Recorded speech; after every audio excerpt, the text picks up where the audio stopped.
ಎಲ್ಲ ಹೊರಟಿದ್ದೀವಿ. ಹಾ ಎಲ್ಲ ಹತ್ತಾ ಇದ್ದಾರೆ. ಹಾ ಇನ್ನೇನು ಬಂದ್ಬಿಡ್ತೀವಿ. ಹಾ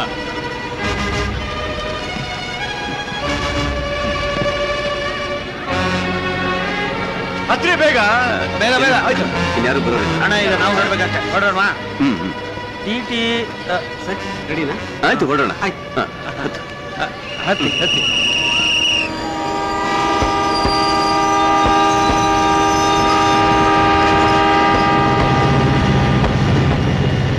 ಇನ್ವಿಟೇಷನ್ ಕೊಟ್ಟವರೆಲ್ಲ ಬಂದಿರ್ಬೋದು ಅಲ್ವಾ?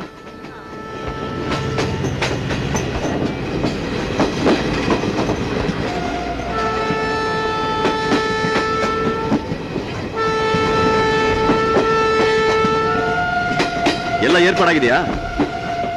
ಮದುವೆ ಗಂಡು ಕರ್ಕೊಂಡ್ ಬರ್ತಾ ಇದೀವಿ. ಇಷ್ಟು ಗ್ರ್ಯಾಂಡ್ ಆಗಿ ಮದುವೆ ಮಾಡ್ತಿದ್ದೀರಿ ಸ್ವಾಮಿ?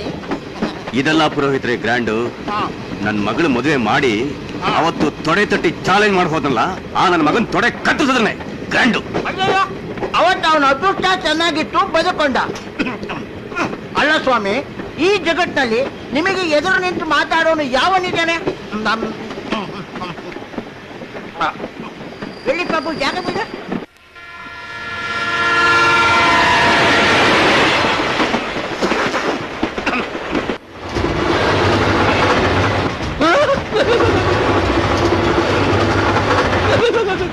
ಸ್ವಾಮಿ ಅಲ್ಲಿ ನೋಡಿ.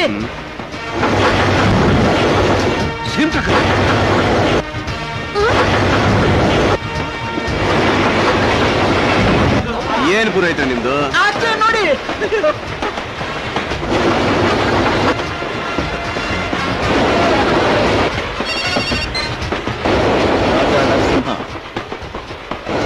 ನನ್ನ ಟ್ರೈನ್ಗೆ ಬ್ರೇಕ್ ಇಲ್ಲ. ನಾನು ಸಾಯೋದಕ್ಕೆ ಹೆದರ್ಕೊಳ್ಳೋದಿಲ್ಲ.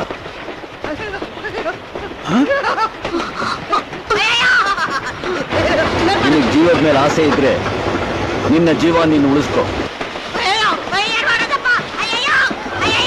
ನಿನ್ನ ಟ್ರೈನ್ ನಿಂತ್ರೇನೆ ನನ್ನ ಟ್ರೈನ್ ನಿಲ್ಲೋದು. ತೀರ್ಮಾನ ಮಾಡು.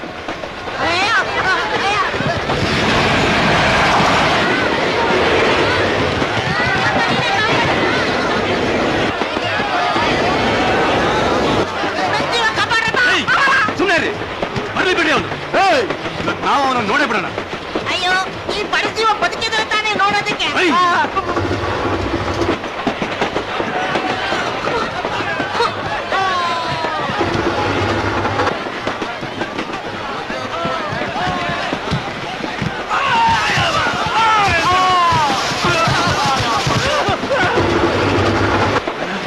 ಆ ಇಂಜಿನ್ ಬರ್ತಿರೋ ಸ್ಪೀಡ್ ನೋಡಿದ್ರೆ ನಾವ್ ಯಾರು ಉಳಿಯೋದಿಲ್ಲ ಅನ್ಸುತ್ತೆ. ಪ್ರಾಣ ಉಳಿದ್ರೆ ಮತ್ತೆ ಮದುವೆ ಮಾಡ್ಬೋದು.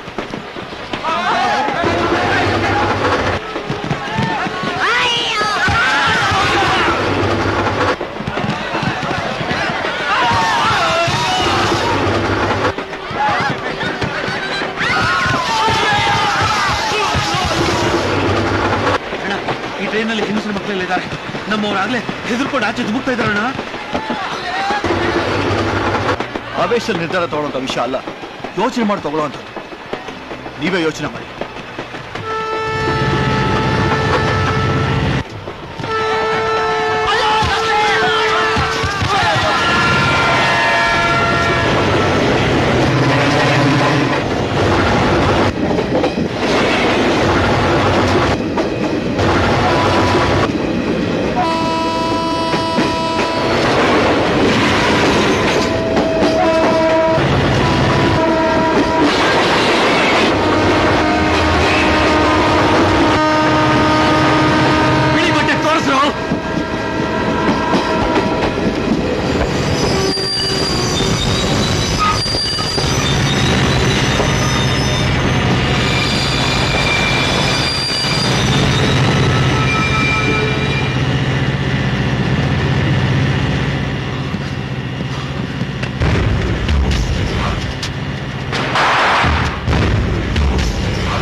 ಆವತ್ತು ನಾನು ಹೇಳಿದ್ರು ನನ್ನ ಮಾತು ಮೀರಿ ಮದುವೆ ಮಾಡಕ್ ಹೊಟ್ಟಿದ್ದೀರಾ?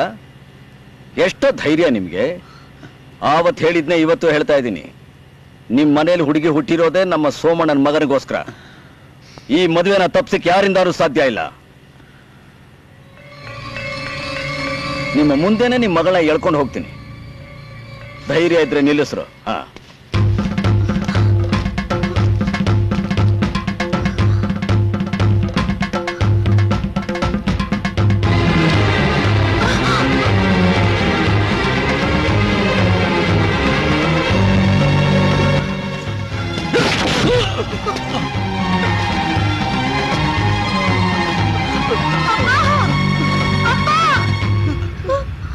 ಅಣ್ಣ ಅಣ್ಣ ಅಣ್ಣ ಅಣ್ಣ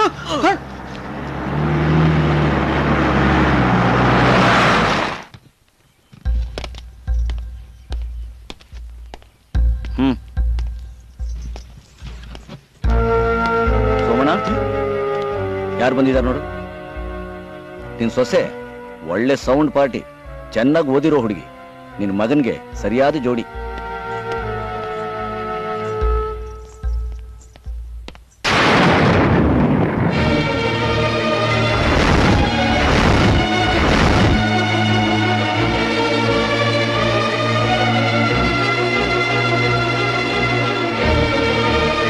ಏನೋ ಇದು? ಸರ್, ನನ್ನ ಕ್ಷಮಿಸ್ಬಿಡಿ ಸರ್. ನನ್ನ ಕ್ಷಮಿಸ್ಬಿಡಿ ಸರ್.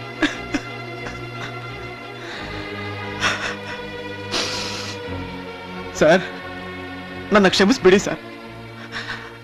ಎಮ್ಮೆ ಪೂರ್ತಿ ಆದ್ರೂ ಉದ್ಯೋಗ ಸಿಗೋದಿಕ್ಕೆ 5 ವರ್ಷ ಆಯ್ತು. ಮದುವೆ ಆಗೋದಿಕ್ಕೆ ಇನ್ನೆಷ್ಟು ವರ್ಷ ಆಗುತ್ತೋ, ಮಕ್ಕಳು ಹುಟ್ಟೋಷ್ಟೊತ್ತಿಗೆ ಷಷ್ಠಿ ಪೂರ್ತಿ ಆಗುತ್ತೇನೋ ಅನ್ನೋ ಭಯದಿಂದ ನಾನು ಈ ಮದುವೆ ಮಾಡ್ಕೊಳ್ಳಿಲ್ಲ ಸರ್. ಸರ್ ಸರ್, ನೀವು ಚೆನ್ನಾಗಿರ್ಬೇಕು, ನೀವು ಬದುಕಬೇಕು, ನಿಮ್ಗೇನು ಆಗ್ಬಾರ್ದು ಅಂತ ನಾನು ಈ ಮದುವೆ ಮಾಡ್ಕೊಂಡೆ ಸರ್. ಸರ್ ಸರ್, ಅವತ್ತೇನಾಯ್ತು ಗೊತ್ತಾ ಸರ್?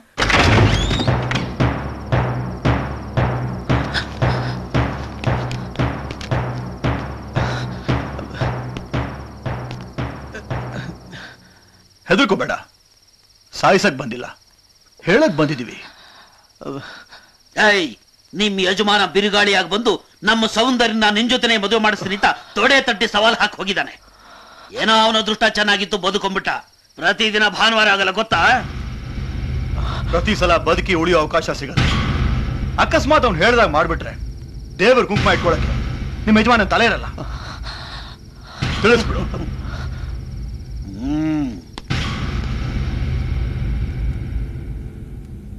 ಮಾತು ಕೊಟ್ಟು ನಿಮಗೆ ಒಂದು ಮಾತು ಹೇಳದೆ ಮದುವೆ ಮಾಡ್ಕೊಂಡಿದ್ದು ತಪ್ಪೆ.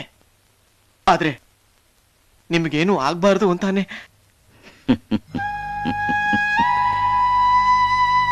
ನನ್ನ ಪ್ರೀತಿಸೋ ಜನ, ನಾನು ನಂಬಿರೋ ದೇವ್ರು, ಜೊತೆ ಇರೋವರೆಗೂ ನಾನು ಯಾರು ಏನು ಮಾಡೋಕ್ಕಾಗಲ್ಲ. ಯಾರೀ ಹುಡುಗಿ? ನಮ್ ಕಾಲೇಜ್ನಲ್ಲಿ ಕೆಲಸ ಮಾಡ್ತಾ ಇದ್ದಾಳೆ, ಹೆಸರು ವಸುಂಧರ. ದೇವ್ರು ನಿಮ್ಮನ್ನ 100 ವರ್ಷ ಚೆನ್ನಾಗಿಟ್ಟಿರಲಿ.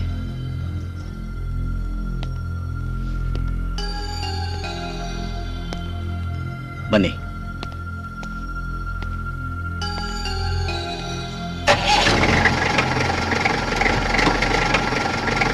ನಿಮ್ ಮದುವೆ ನಡಿಬೇಕಾಗಿತ್ತಲ್ಲ, ಆ ಹುಡುಗಂದು ಯಾವ ಊರು?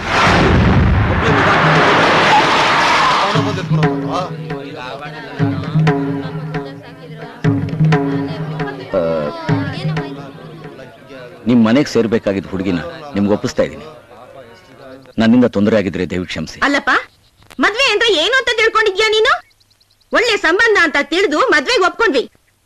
ರೈಲಲ್ಲಿ ಬಂದು ಗಲಾಟೆ ಮಾಡಿ ನೀನ್ ಆ ಹುಡುಗಿನ ಎತ್ಕೊಂಡು ಹೋದೆ. ನೀನ್ ಯಾರು ಅಂತ ನಮಗೂ ಗೊತ್ತಿಲ್ಲ, ಅವರು ಹೇಳಿಲ್ಲ. ಈಗ ನೀನಾಗೆ ಬಂದು ಈ ಹುಡುಗಿನ ಮದ್ವೆ ಮಾಡ್ಕೊಳ್ಳಿ ಅಂತ ಹೇಳ್ತಾ ಇದೆಯಲ್ಲ, ಇದು ನ್ಯಾಯನಾ? ನಮ್ಮ ಪರಿಸ್ಥಿತಿಲಿ ನೀನಿದ್ರೆ ಏನ್ ಮಾಡ್ತಾ ಇದ್ದೆ? ನೀವ್ ಎತ್ಕೊಂಡು ಹೋಗಿದ್ ಹುಡುಗಿನ ಕರ್ಕೊಂಡ್ ಬಂದ್ಬಿಟ್ಟು ನನ್ನನ್ನು ಮದುವೆ ಆಗಂತಂದ್ರೆ ಏನ್ ಅರ್ಥ? ಅಲ್ಲ, ನನ್ನನ್ನು ಏನ್ ಅನ್ಕೊಂಡಿದ್ದೀರಾ ನೀವು? ಯಾವ ಕಾರಣಕ್ಕೆ ನಾ ಈ ಹುಡುಗಿನ ಕರ್ಕೊಂಡು ಹೋಗಿದ್ನೋ ಅದಲ್ಲಿ ನಡೀಲಿಲ್ಲ. ನನ್ನಿಂದ ಒಂದು ಹುಡುಗಿ ಭವಿಷ್ಯ ಹಾಳಾಗಬಾರ್ದು ನೋಡಿ, ಅದಕ್ಕೆ ಇಲ್ಲಿ ಕರ್ಕೊಂಬಂದೆ. ನೋಡಪ್ಪ, ಏನ್ ನಡೆದಿದ್ರು ನಡೀದೇ ಇದ್ರು ನಮ್ಗೆ ಈ ಹುಡುಗಿ ಬೇಡ. ನಮಗೂ ಮಾನ ಮರ್ಯಾದೆ ಅನ್ನೋದಿದೆ. ಮರ್ಯಾದಸ್ಥರು ಯಾರು ಈ ಸಂಬಂಧ ಬೆಳೆಸೋದಕ್ಕೆ ಇಷ್ಟಪಡೋದಿಲ್ಲ. ದಯವಿಟ್ಟು ತಕರಾರು ಮಾಡದೆ ಈ ಹುಡುಗಿನ ಇಲ್ಲಿಂದ ಕರ್ಕೊಂಡು ಹೊರಟೋಗಪ್ಪ.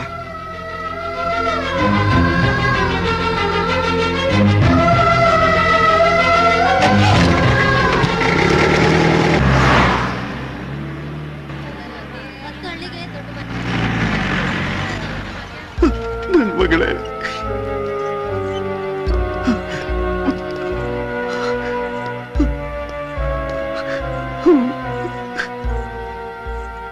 ಮಕ್ಕಳಿಗೆ ಜನ್ಮ ಕೊಟ್ರೆ ಪ್ರಯೋಜನ ಇಲ್ಲ.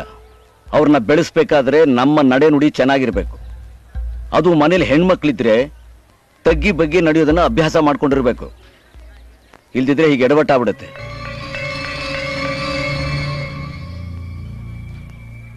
ನೀನೇನಾಗ್ಬೇಕು ಅಂತ ಆಸೆ ಪಟ್ಟಿಯೋ ಅದು ನಡೀಲಿಲ್ಲ.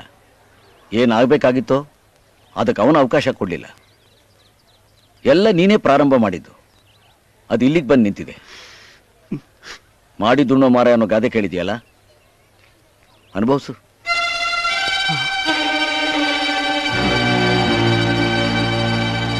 ಹೆತ್ತು ಬಿಸಾಕಿದ ಮಕ್ಕಳನ್ನ ಸಾಕ್ಬೋದೇ ಹೊರತು ಇಂಥ ಹೆಣ್ಣನ್ನ ಯಾರ್ ಮದ್ವೆ ಆಗ್ತಾರೆ? ಅವರೇ ಏನು ಈಗ ನಮ್ ಹುಡುಗಿನ ಮದ್ವೆ ಮಾಡ್ಕೊಳ್ಳೋದಕ್ಕೂ ಯಾವ ಮರ್ಯಾದಸ್ತ್ರ ಕುಟುಂಬನೂ ಮುಂದೆ ಬರಲ್ಲ.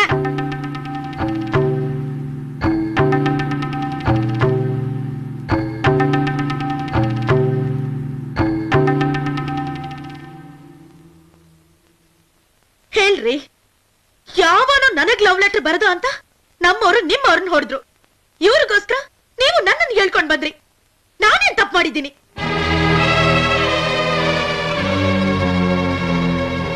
ದೇವರ ಗುಡಿ ಒಂದ್ಸತಿ ಅಪವಿತ್ರವಾದ್ರೆ ಅದ್ ಯಾವ ಕೆಲ್ಸಕ್ಕೂ ಬರಲ್ಲ. ಆ ಗುಡಿ ಹಾಳು ಬಿದ್ದಾಗೆ. ಹೆಣ್ಣು ಹುಡುಗಿನೂ ಹಾಗೆ ರೀ. ಹೇಳಿ, ನನ್ನನ್ನು ಯಾರು ಮದುವೆ ಮಾಡ್ಕೋತಾರೆ? ನನ್ನ ಜೀವನದ ಬಗ್ಗೆ ಯೋಚನೆ ಮಾಡಿ ಅದು ಕುತ್ರ ಹೇಳಲೇಬೇಕು. ಅಲ್ಲಿವರೆಗೂ ನಾನು ಇಲ್ಲೇ ಇರ್ತೀನಿ.